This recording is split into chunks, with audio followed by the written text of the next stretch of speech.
Isang nakagigimbal na balita, 4 na po pa ang natrap at nawawala sa gumuhong building na ginagawa sa Balibago, Angeles, Pampanga na matatagpuan sa Teodoro Street. Ito ay sa gumuhong 9-story o 9 na palapag na ginagawang hotel na gusali.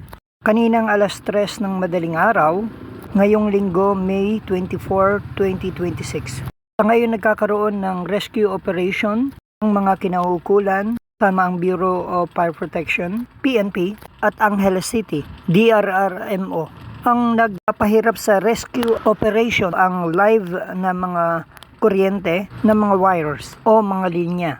Sumugod na rin doon at pinangungunahan ang rescue operation ng Mayor ng Angeles City, Carmelo Lazatin Jr. Ayon naman kay City Information Officer J. Pelayo, ang nasabing 8 nagkaroon ng minor injuries ay ang mga ilang pasahero at mga motorista na mga dumaraan sa nasabing gumuhong site sa Balibago, Angeles, Pampanga. Kanina nga ang alas 3 ng madaling araw, ang nasa 10 mga manggagawa kasama ang kanilang foreman ay nakaligtas, habang nasa 4 na po naman ang natrap hindi pa naiaalis sa guho na inaasahan sanang maligtas pa ng mga buhay. Isasagawa daw ang local government unit ng Angeles ng investigasyon ukol sa history o permits sa pagpapagawa ng nasabing gumuhong gusali. Aalamin at kikilalanin pa rin nila ang kontraktor ng nasabing proyekto o pagawain at sinasabi rin na may kinalaman yung weather na pagkakaroon ng thunderstorm o malakas na pagkulog at pagkidlat sa pagpapahina ng nasabing pagawain kung kaya ito bumagsak di umano. No, ginuo yung building. Kini yan, no? Kining kay Banda Walking Street. Ngini mo yan.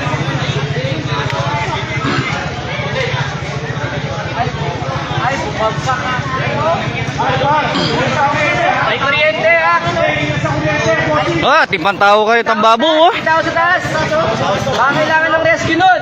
Ayun, meron pa. Disaster!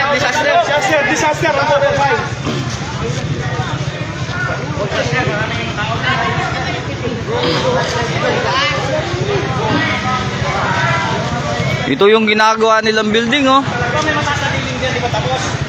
Ayun ang boss! Sabi mo na kayo doon, ha? Boss, tayo tayo.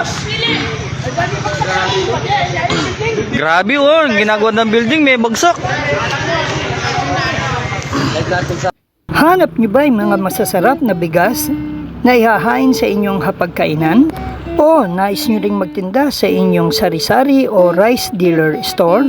O mag-online rice business? Halina kayo dito sa Charan Ladja Rice Retailing na laging handang pagsilbihan at tulungan kayo. Available sa kanila ang masasarap, malalambot, de kalidad, napakagagandang uri ng mga bigas na pawang inani sa lalawigan ng Aurora. Kaya't ito'y first class at hindi durug-durug na nasa tamang presyo at husto pa sa timbang.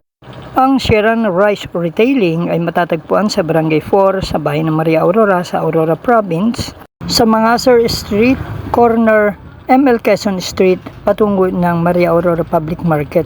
Ang Charan Ladja Rice Retailing ay kompleto sa dokumento at business permit. Makabibili sa kanila ng wholesale at retail price. Sila ay namimili rin ng mga aning palay sa magandang presyo.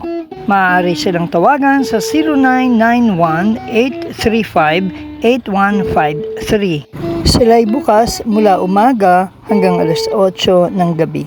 So ano pang hinihintay nyo? Bili na! Tale as old as time, true as it can be, barely even friends, then somebody bends unexpectedly. Just a little change, small to say the least. Both the liquor scared, neither one prepared beauty. Para sa NSK News ng NSK TV Channel, Narciso Co reporting.